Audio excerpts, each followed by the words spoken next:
Episode 13. 13. Oh my goodness. Can you believe it? Yeah. I love It's how gonna be season 3. There is definitely going to be a season 2 and 3. My brain is already like popping off with ideas. Yeah, this was a start. This just fired us up. I'm getting comfortable on the conversations. So. Well, this season's the hardest season you're ever going to have because this season has been the one where we talk and talk and talk about ourselves and our ideas. The other seasons will be more varied. And guests and all that good stuff. And guests and... We got to rearrange. I'm going to talk about spirituality and soul purpose and soulful business and entrepreneurship and women's empowerment. I'm going to talk about all that stuff. Good for you. And I'm going to talk about basketball. Can't wait. There's a big audience for that. Growing up in the hood and having NBA referees on and NBA ex-players. Okay, so that's definitely going to be how we're thinking about the future of this podcast is there will be little different colored icons, like yellow, blue, pink, whatever, so when the listener logs in to look at the podcast, they can just go, hot pink, like Celia's lipstick. We know those are the ones she's talking about, women's empowerment or... You third party just now, didn't you? You did. No, I was saying what somebody was saying about me. Oh. I didn't use myself in the third party. That's a little weird. But I was saying somebody else was saying my name. Got you. Wow, I heard third party. I was like, are we there now? Gangster. Anyhow, they'll be able to look and go, the yellows are when they do interviews and the greens are when it's just Joe and Celia and the pinks are when Celia's talking to other women leaders and stuff like that. I'm excited. Black will be Joe's stuff. You click on the black one, it'll be charcoal because it has to be a different color than the background. So it'll be charcoal. You just hit it and you go into the dark. Oh my God. Well, you have a little time to think about what those episodes will be about. Well, or they could look at me. They could be this green color, whatever. What is this? What is this color called? I don't know, but it's cool. It's cool. Let's get going. Okay. We have a long day. Let's get going. We have a lot to cover. This is going to be our real solid 13 and maybe 14. Okay, so what I'm going to challenge you to do, and differently than the first 12, the last 2 are definitely topics where I have a lot of thoughts and a lot that I want to say on it. So my goal is... it's coming. Don't cut you off like I just did. So I'm going to not do that. I'm going to listen to you and have you get all these points and all that stuff all the way through. So go. Well, let me just say the premise is I want us to have a conversation, but I want to talk about certain things and then get your feedback on it. So that being said... Your mind is looking like you don't know what I'm talking about. I do. I'm just going, this is going to be fun. Go. Okay. Well, we've been referencing this episode all the way through when we talked from day 1 about the concept of gentrification. And I said, we're going to do an episode, which is, the Gentrifier's Guide to South LA. And we've been sort of hitting that throughout some different aspects of gentrification. And I know that you and I don't want to say that we feel differently about it, but we at times have different perspectives, which is normal. But for me, as a writer, as somebody who spends time writing and, putting together ideas on paper, years ago, I started writing about this topic, and the subject of the chapter was called A Gentrifier to LA. And so, and I never really knew how and when it was going to happen. I never really knew how and when it was going to come to value or come to life. I do get a lot of people telling me that I should talk to people about these things, or that, I should be a voice for these issues because as a white woman in South Central Los Angeles, obviously not all gentrifying folks are white, but there are a predominant amount of white people coming into the community. And I know we've talked about this on a previous episode that they may or may not identify as a gentrifier. I'm not trying to offend people, but I want to talk about the issue because it's one of those things, just like we talked about white supremacy. Gentrification is a real thing that affects this community and other people's communities like ours. And we shouldn't be afraid to have the conversation. And if you now are somebody who, when you listen to this, you go, oh crap, Celia's talking about me, you know, that's something to think about. That's something to look at. That means there's something there for you. There's work to be done. And when I talked about white supremacy and said it's a lifelong commitment to unpacking the institutionalized racism and biases that live within us, that's our commitment. That should be our commitment in anti-racist work as white people, to not just do it one time and think we figured it out, but to do the work over a long period of time. So in relationship to gentrification, it's the same thing of you can't move into a predominantly minority Black and brown people community and think that you have it all figured out, you know, and not continue to explore the issues that we're going to talk about today. So that's my goal, is to talk about, you know, some ideas and things that I feel personally that people should think about when they're moving into this community, when they're not from this community, as hopefully a tool and a guide to help them. Not that I want to encourage people to do that, but for the people who are already here or the people who are coming, to help them do it and do it with less harm, right? And do it in a way where they... When you say do that, you mean do that, move in to the community? Is that what the do that is? Speak a little closer to, you sound so far away with your soft, sultry voice there. I'm going to push the microphone your way, or maybe you need to pull your face closer. I think I'm okay. I think I'm getting... You're getting what you need? Okay. Yeah. You want me to rephrase the question or say it again? Well, yeah. So just, no. So let's just back it up for a second, because the one thing that so as far as the do's and don'ts, right? One of the things that I talk about is about learning the history of the neighborhood. And, you know, I write here, and some of this I'm just going to sort of write or rephrase what I've already written because I think it's valuable. But it's like, you know, people move into the neighborhood and a lot of times they don't know anything about the neighborhood or actually seem to care to know about the people that have lived there for over 100 years, or the shifts of the migration patterns of the culture and the community. And at least that's the way it seems. It really seems like they don't care. So, well, what I'm talking about is, I don't think this is. I think that it's important to understand, like when you talk about racism and you talk to white people about racism, people get so inflamed by that, right? They go, "I'm not a racist," right? And you go, "I'm not saying you personally are a bad person and a racist.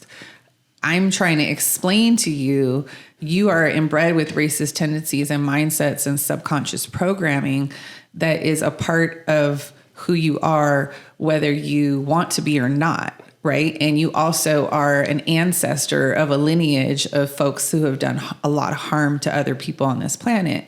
So you owe it to the world we live in now to acknowledge that and to continue to do the work to understand how your privilege, you know, shows up in different environments." So it's the same thing about, well, I'm not saying you're a bad person because you decided to move to South Central LA. We know a lot of great people that come to the cafe, some that are volunteers, some that are friends that are white folks, you know, or people who have more privilege that moved into the community that they are gentrifiers. I'm sorry. It's not like, I'm not using that as like a slur or something mean to say. I'm saying It is the truth.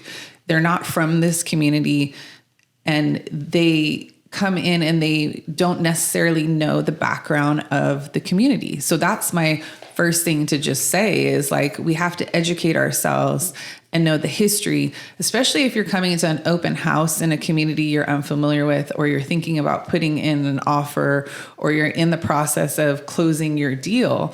Now you are living and residing in a brand new community that you know nothing about, right? So it's very classic of white people or privileged people to just take up a lot of space and not notice that they're taking up so much space and not actually be forced to have to learn lessons or to look at things that are uncomfortable. And that's part of the conversation that I'm wanting to spark from this is I'm not the expert. I'm not, I didn't write all the books. You're pretty expert. Well, I'm the expert from personal experience. Yes. But I didn't write, yet a bunch of books on this topic. These are some thoughts that I have from my experience. And so I think that, one of the essential steps that people need to do when they move into South Central is to take the time to learn and continue to learn the history and the nuances of the culture of the community in which they live.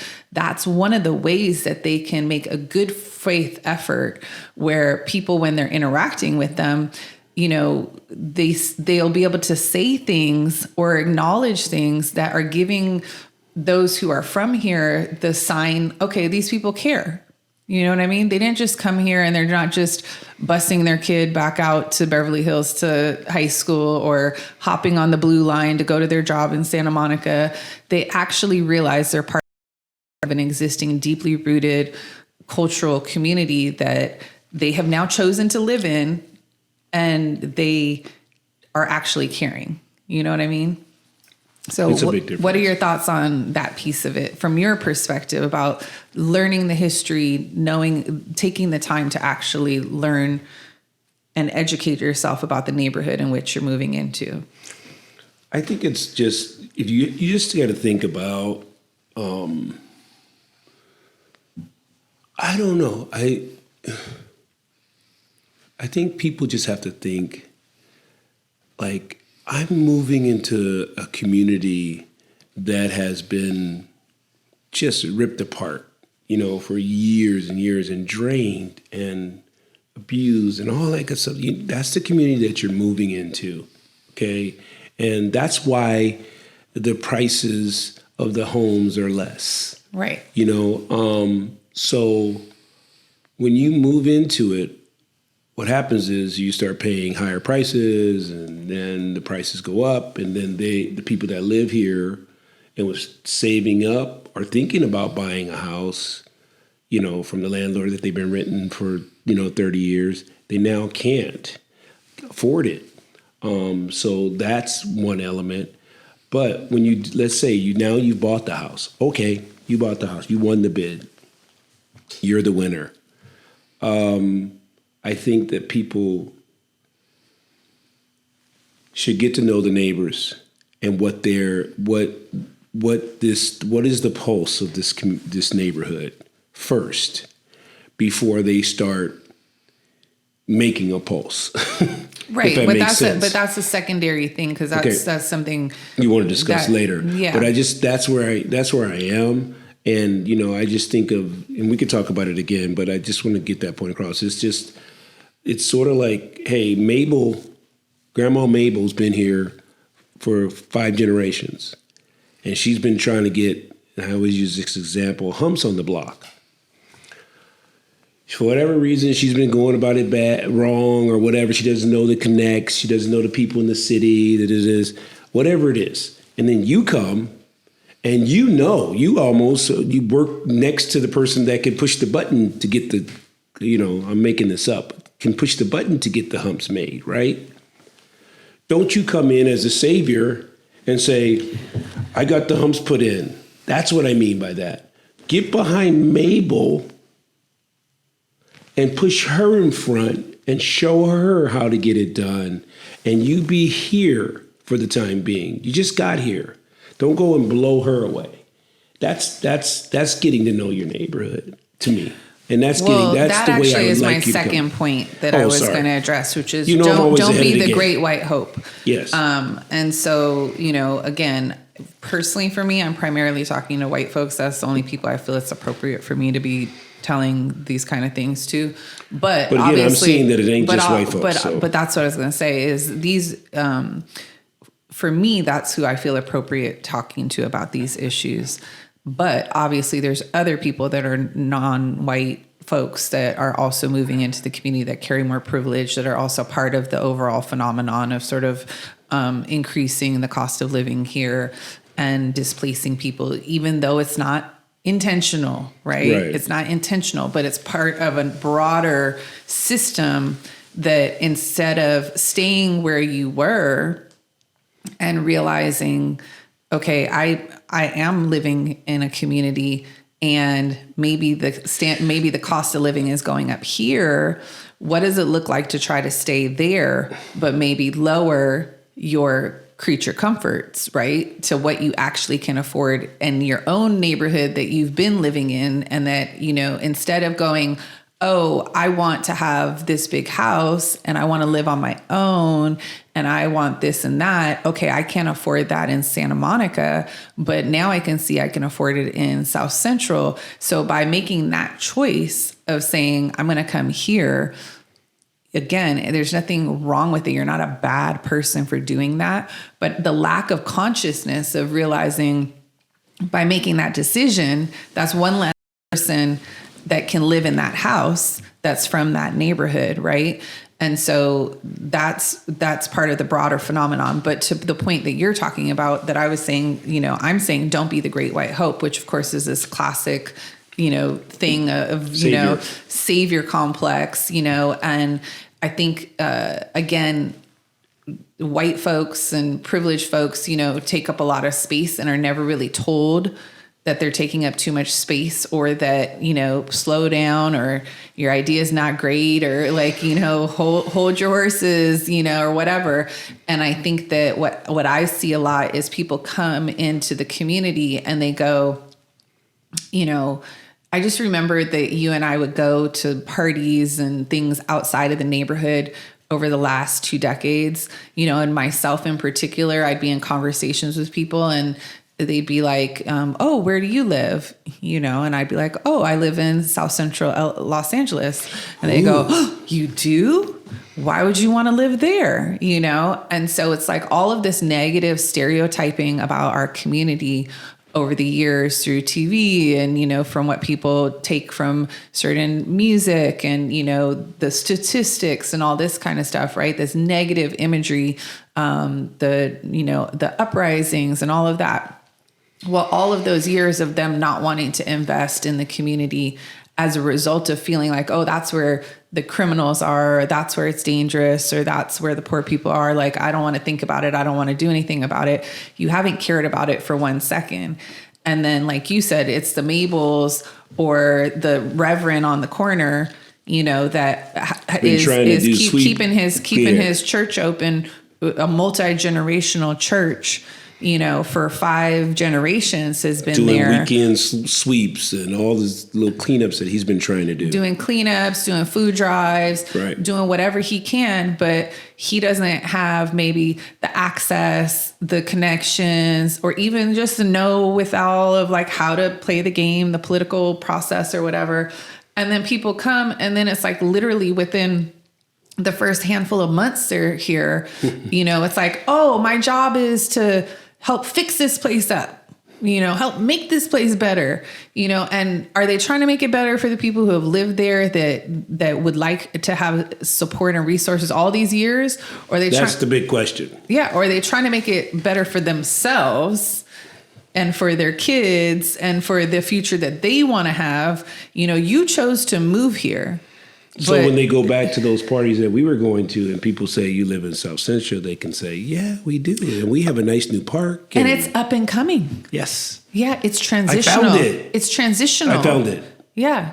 It's undiscovered. Undiscovered. Yeah. Area. Did you know? Which is very, Christopher Columbus, like we know what happened with him, so... Yeah, I have come and I have discovered land. It's very colonizer vibes. Right. But again, it's like...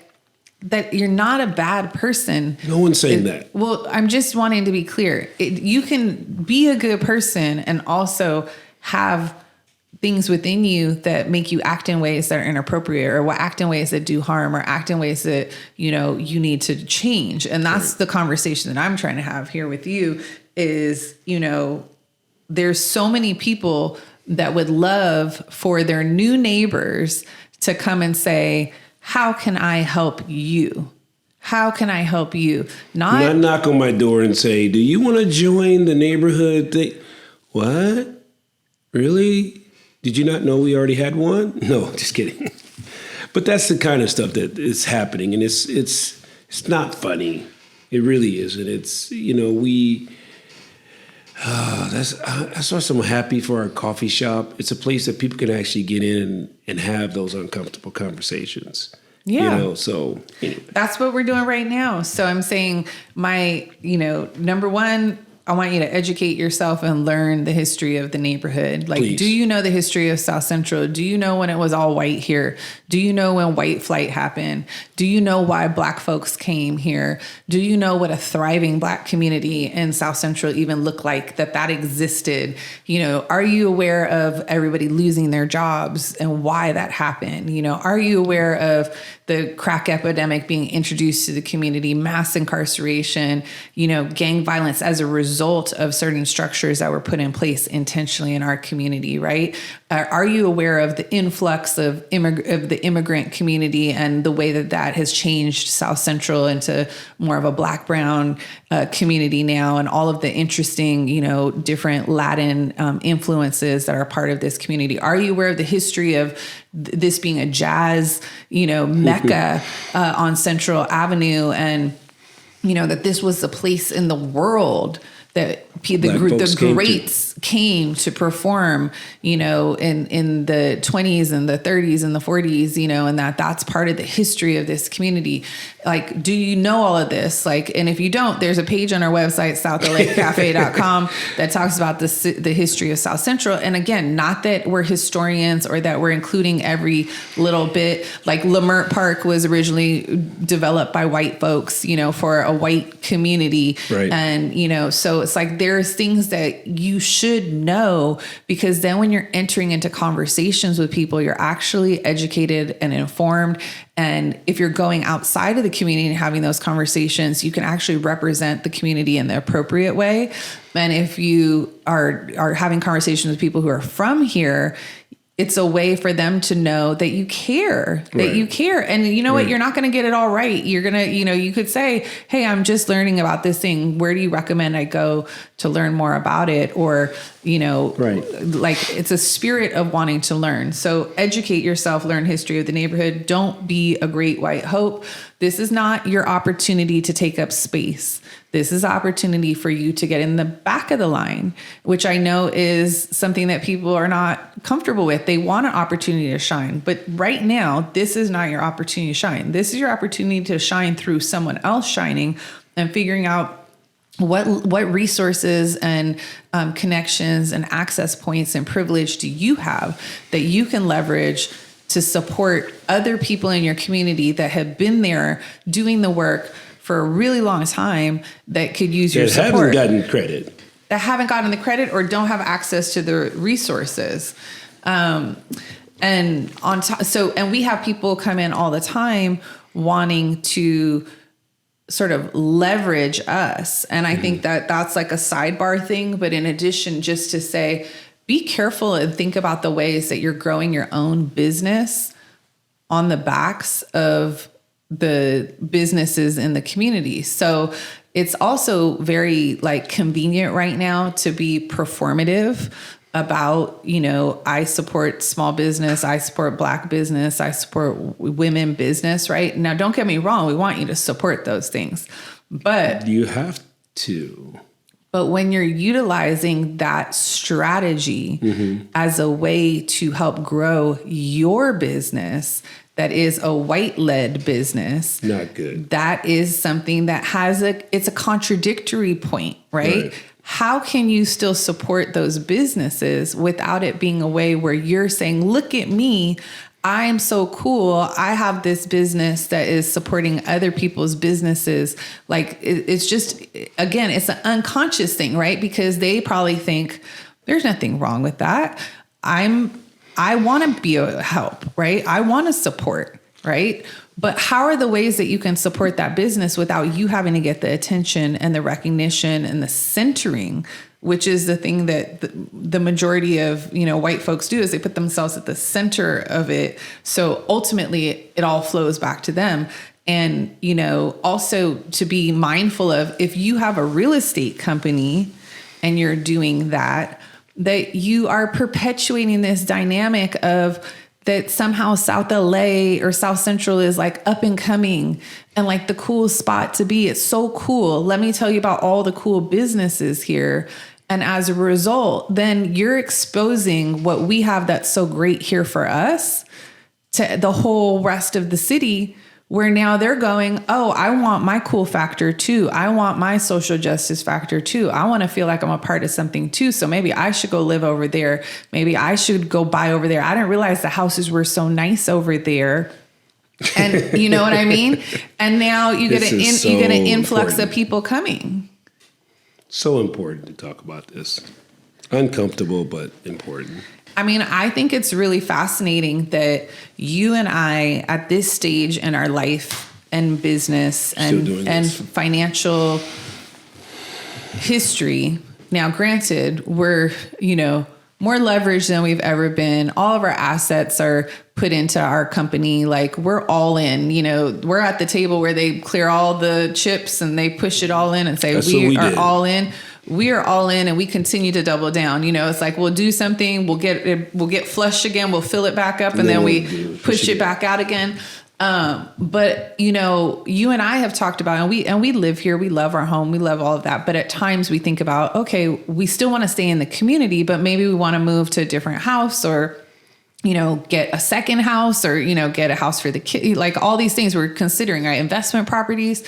But if you and I represent, like the epitome of so-called like soulful success here in South Central, and privilege and wealth. Right. And yet you and I can't even qualify and afford to buy anything in our neighborhood anymore. Right. Like, literally. Right. I mean, I was looking at the other day and I was like, holy crap. Like, and I told you, I was like, babe, everything's $1.5 million to $2 million to 2.8 to 3. I'm like, where are we? This is crazy town. Like, this makes no sense. You literally cannot afford to live in South Central. And South Central was like the area that nobody wanted to live in 4 years ago, 4 or 5 years ago. There's some people that moved in before that, but 4 years ago, the prices since then have tripled. Right. And so then it's like, if you and I can't afford to live here, everybody else, every single other person that we know and we see that lives here is getting edged out of the community. And that's not okay. That's problematic. And we need to talk about it. And the problem is that by the time you start talking about it and unpacking it, it's already too late. The phenomenon is already at work, right? It's already, the snowball is already rolling down the hill. Yeah. And I'm getting text messages, phone calls, emails from these predatory real estate agents, wanting to buy our home, wanting like all cash offers, it's like that whole thing of like, don't sell grandma's house, here in South Central, because grandma's house has been sold 90% of the time. It's, I watch it every day. Grandma dies and then it's like, I'll take, well, you're not going to clear much because you got to pay. You don't understand. You have to pay tax on that, so you end up getting $400,000 or $500,000 for selling grandma's house. And then what are you going to do with that?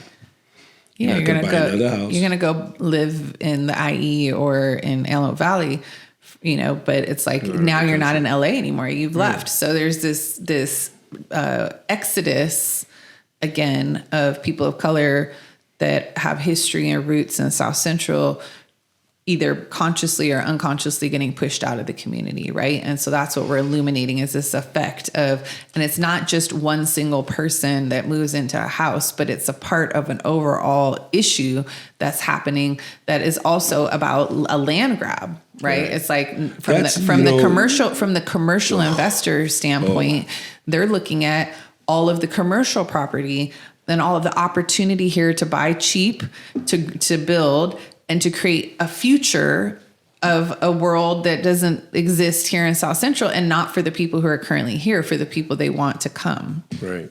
It's funny, like, we see a lot of our houses being bought like in a 3-block radius. Not this is real for me. I could probably call out 12, 14 houses that have been craftsmen that have been torn down, and these triplexes and matchbox duplexes have been thrown up. Not caring about the character of the community, not caring about the parking situation, because a lot of them take up so much space that they don't. And who put this rule in about if you're a mile away from a bus stop, you don't have to have parking? Like, who put that in? Because it doesn't make any sense. So these places can tear down a house that had, a 3-car parking space, build up a triplex, and have no parking space. So now you have, instead of one family in there with 2 cars, now you got 3 families in there. Where are the 6 cars going to be?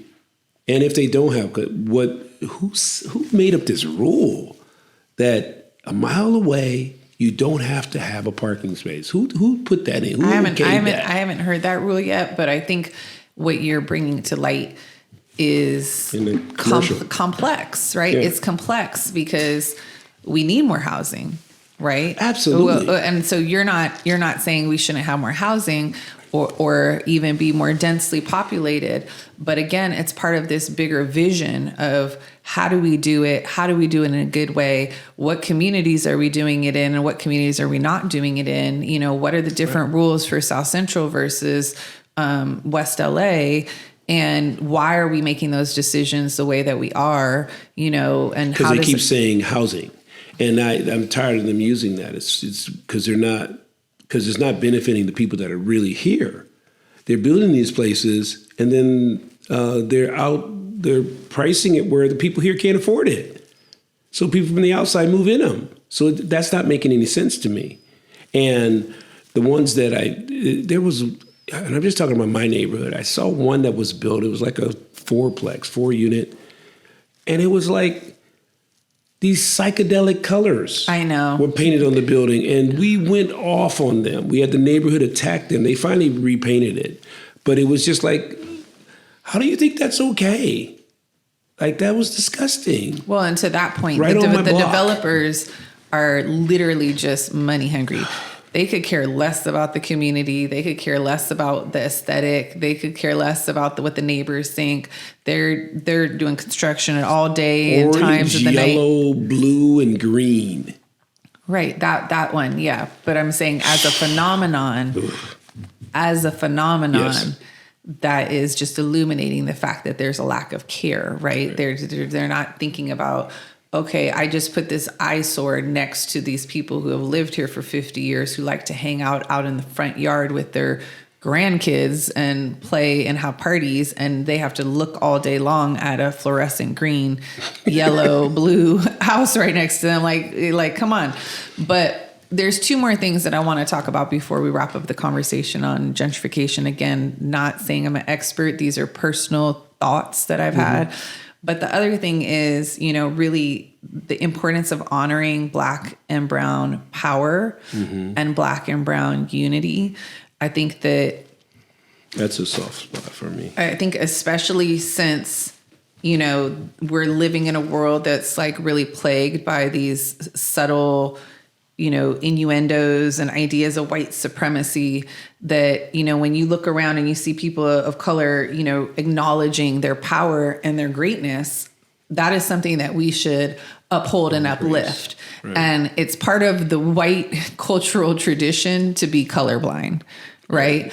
And it's like, I do not know where that came from. I'm sure somebody does, like the genesis of this concept of colorblindness. I mean, if we go back and unpack race and whiteness and all that kind of stuff, we understand that it's a social construct, obviously. But I do not like when you say, I don't see color. Please stop saying that to me. Please. Yeah.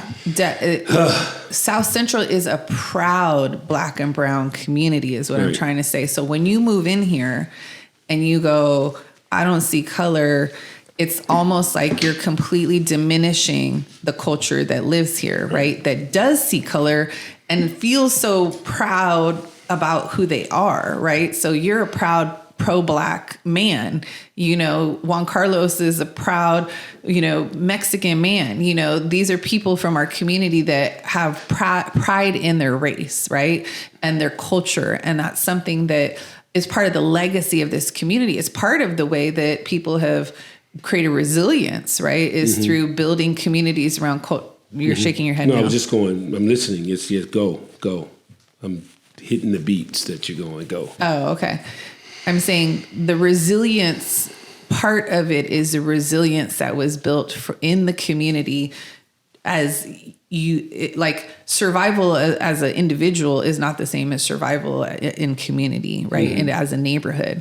And so, while there's been a lot of negative stereotypes perpetuated about the community, having conflict, there's so much beauty with, neighbors being unified and looking out for each other in day-to-day life, right? And then so there's the simple things. There's the simple things. So then you have this proud, abundant Black community, this proud, abundant Latin community, and then you have the overlap of the two communities that live together.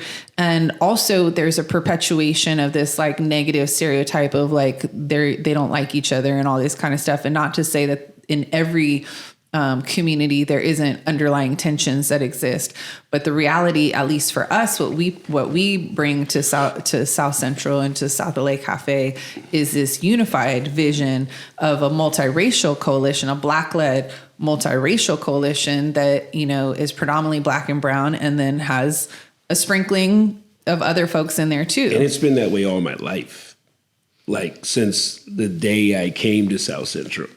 It's been an overlapping of Latin and Black for me. It's these are my neighbors. These are my people that I grew up with. It's not, you know what I mean? So it's shocking when, I went away to college, came back, and they were talking about the Black and brown not getting down, not getting along. And I was like, what are you talking about? I'm going next door to my buddy's house right now. As a matter of fact, I didn't understand what that was, and I think that was just put on us, by the media, and then the world just kind of bought into it, and then we started believing it, ourselves. That's the sickening thing about, sort of the Hitler thing. You keep telling a lie, and then people just start believing it, start making it the way. And I think that I don't mean to connect Hitler with, that's pretty deep. Yeah. But you know what I mean. The lie. Yeah. Or Trump. You perpetuate, you say something enough, over and over, people start to believe it. Right. So that's why the power of the media is so impactful. Because if the media starts perpetuating this storyline of negativity, and all that they ever feature is negative storylines about our community, and whenever they want to talk about violence or something happened, it's like, oh, let's talk about South Central, then people who are not from here and they're seeing that, maybe they live in a community, they don't see any Black folks or brown folks, but the only time they do is on TV, and it's some guy getting locked up, or some guy that crawled in a window and killed somebody. That's what they literally think, right? So when you go to the dinner party and you go, I live in South Central. Well, for me, I live in South Central. They go, oh my God, why would you live there? You can unpack it and understand that there's all these different influences that came into them having that mindset. But to the point of not being colorblind and understanding that this is getting back to the gentrifier's guide to South LA, you're moving into a predominantly Black and brown community that has a lot of pride in that. And that is something. See the colors. See the colors and get to know them. Get to know them. Get to understand it. Get just the same way I'm saying, understand South Central. understand the cultures that exist in your community. And if you're not familiar with it, learn about it, or, spend time in it and be open about not being familiar with it. Are you kidding me? Like, the Black and brown community is the most welcoming community. If you just even come with an open heart and an open mind and say, hey, I live here now. I'd like to learn more about certain things. Right. Like, can you talk to me about the stuff that I'm curious about? Like, as long as you're not taking up too much space, like that, I think that's appropriate. Yeah. We don't want you to be naive. There's bad people in every, that's everywhere. That's everywhere. That's literally everywhere. But don't come with the people are bad and have to prove that they're good. Be open. Come, like you said, use your heart and be open to maybe they're good. And if they show you they're bad, then don't move on to the next. Yeah. But I think also the colorblind thing also comes from I'm not racist. Right. Mindset. I don't want to hear that I'm anymore. not racist and I'm there because I'm colorblind or I don't see color.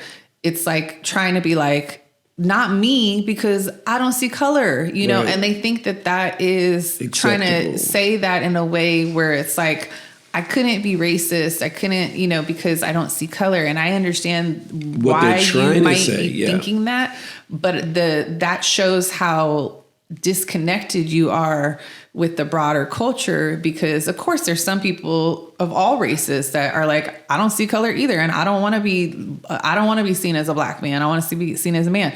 That they're entitled to their opinion. Everybody's different. They can go ahead and simulate. But that's what I'm saying, that some people feel that way, and I'm certainly not the one to tell them how they should feel about their own race. I was in that boat too, and I've done it long enough. No more.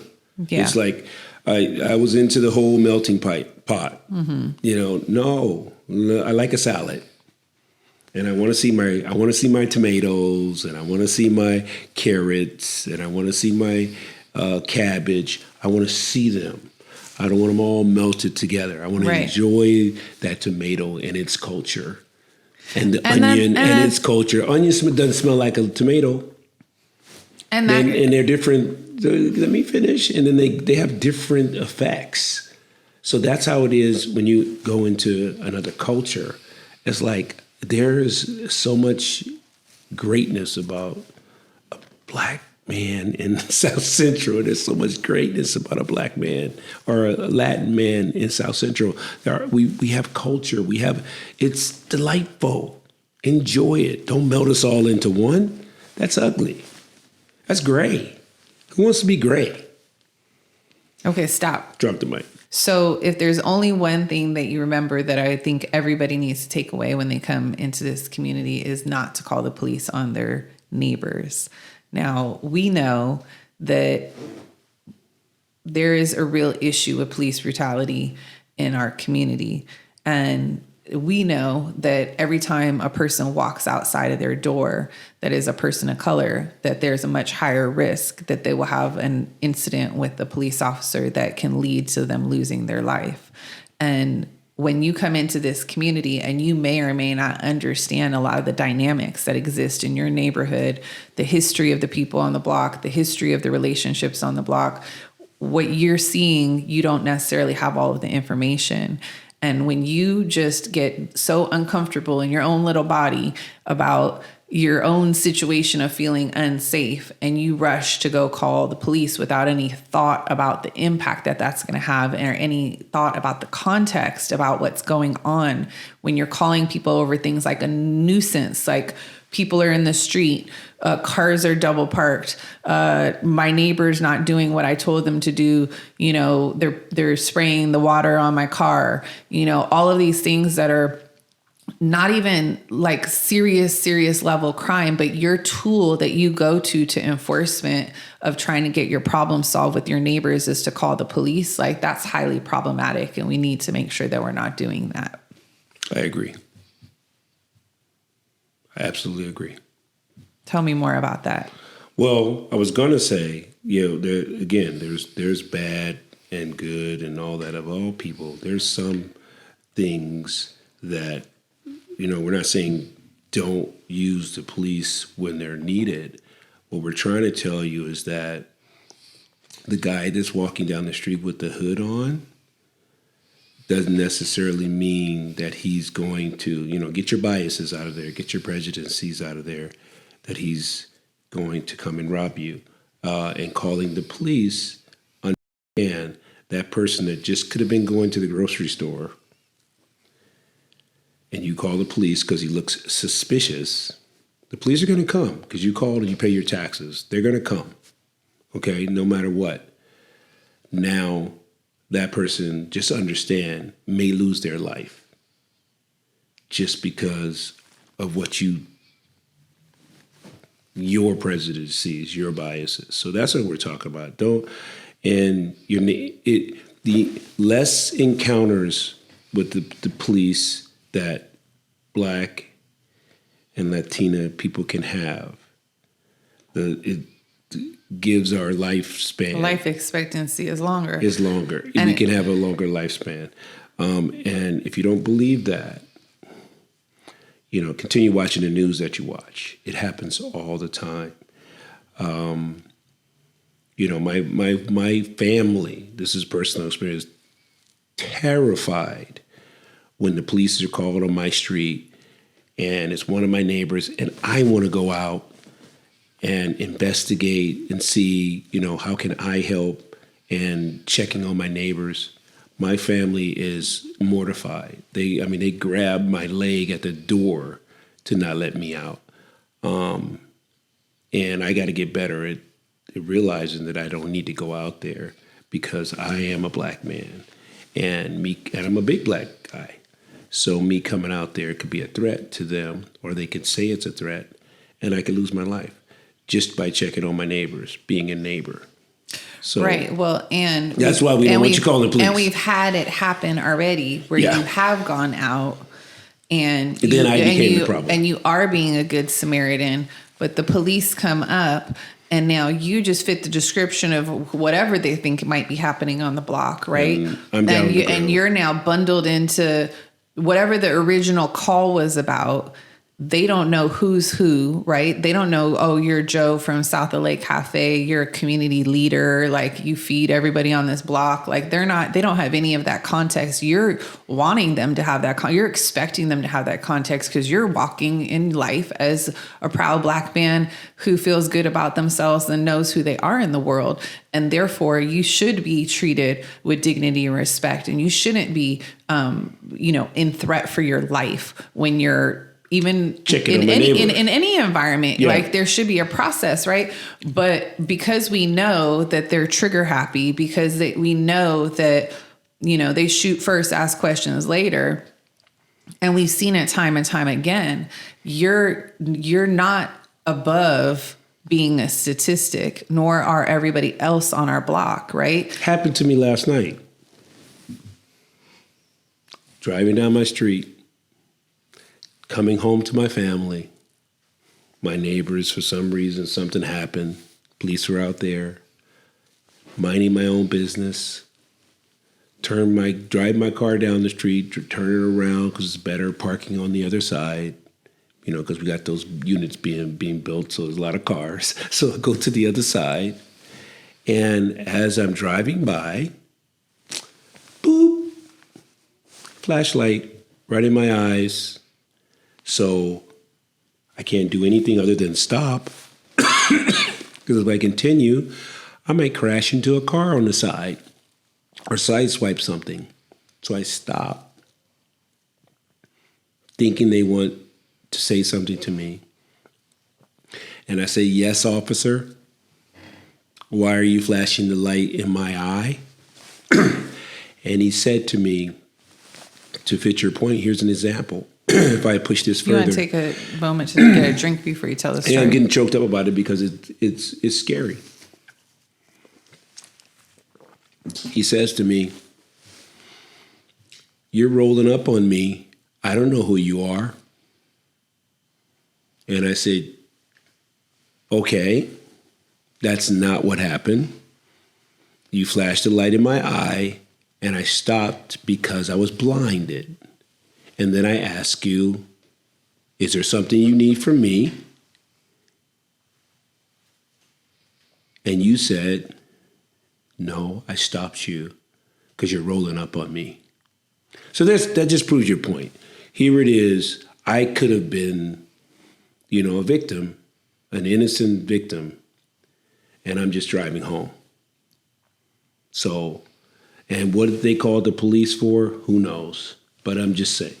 Yeah. That's an example of. And to get back to scary moment for me. I'm so sorry that happened. And I didn't come in and tell you last night because what had to upset your house. We were having a tough day, so that was another layer that you didn't want to bring in. It was over. I survived another day, another encounter with the Los Angeles Police Department.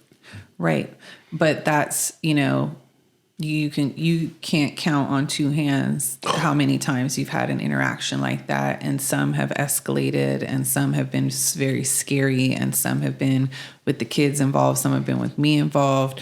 So, and I think it's important. It's important to have the conversation because you are the epitome of the cookie cutter, successful, educated business owner, retired firefighter, black man, work with the police department, all that kind of stuff. So in theory, this the police brutality thing is not it doesn't happen to everyone. That's just, we call BS on that because when they look at you, they don't see any of that, right? They're seeing whatever it is that they're seeing. They're just seeing a black man, or they're seeing the trigger. Rolling up on them. They're seeing the trigger point. And to the point of coming into the community, being new to the community, there's something that we have to understand is that we have our own biases about things. So we don't necessarily understand things. We don't understand. Hold on. We're not saying don't be abused and not take care of it. We're not talking about any of that. We're just talking about, your flower pot's knocked over. Why are you calling the police? That's what we're really trying to say. Well, I was saying something else, though, which I was saying. I just want to make that clear. Like, we're not saying don't. We're just saying it's when you do, think about that your neighbor may lose their life. Sorry, baby, it's morbid, but it is what it is. Yeah. So that's the point. When you do, you need to think about the fact that someone may lose their life. And that's what I'm trying to say is in the moment when you're feeling triggered about something that you're seeing. Now, granted, if it's an active situation, obviously that needs to be handled. I still don't love the idea of calling the police for that, but we don't yet have all the solutions where we have community, policing is not even the right word, but, community care where we have already our own version of things where we can just go, okay, call so-and-so from the block because they're the chief of the board and they come in when there's incidents happening on the block, right? And that's the thing that I'm very interested in is that micro community building, that block by block development of our communities where we do start to have that infrastructure in place where all your neighbors and we do know people's propensities for whatever crime is not the right word, but, issues that come up. And we have our ways of trying to handle those things so that there is a de-escalation process, there is an intervention process. And then if it can't get handled, then we figure out, well, how and when do we determine when police get called? And when we do call them, how is that handled? How do we all understand the dynamic of how it's being handled, right? Now, this is a progressive both a progressive politically, but also progressive, like in the future vision of what we want to develop. But I think it's really important to understand. And that also does not mean you're new to the block and now your job is to go create this idea that Celia is talking about on the podcast. You might want to find out who are the elders on this block, who have been here the longest, who have seen the most, and go sit. Work with them and push them in the front. Just work with them and push them in the front. Go sit with them, have a glass of tea, invite them out to South LA Cafe and learn more about when did they come to the block? What was it like then? What has it been through? What changes have they seen? What has worked? What hasn't worked? How can you be a support of the fabric of that community without you literally leading something, right? And you taking charge of something. So as we close this up, we talked about a gentrifier's guide to South LA. This is not the end all be all on this topic. It's just a sprinkling of some points that we wanted to put out there. make sure that you know your history of the community that you're moving into, and that you actually educate yourself. Don't be the great white hope, savior, taking up space and bumping yourself to the front of the line and taking up funding and opportunities and leadership roles that can go to other people in your community. Make sure that you honor Black and brown power, and see people for their culture and their race, and take their lead in how they want to be honored in those spaces, and understand that calling the police can be weaponized and be the result of which can lead to a life and death situation for your neighbors, and that should really be, and know that that's real. Understand that that's real. And that should really, really, really be the last resort. So as we're closing up this conversation, any key takeaways from you? Anything that we haven't mentioned, or that we did talk about but that you want to share? Take away a headache. This is a tough topic. You and I don't mind talking about it, though. Anytime anybody want to have the conversation, we will. But my takeaways are, I don't know, just come to the neighborhood, get the knowledge, be a part of it. Don't be the what's the word we're using? Savior.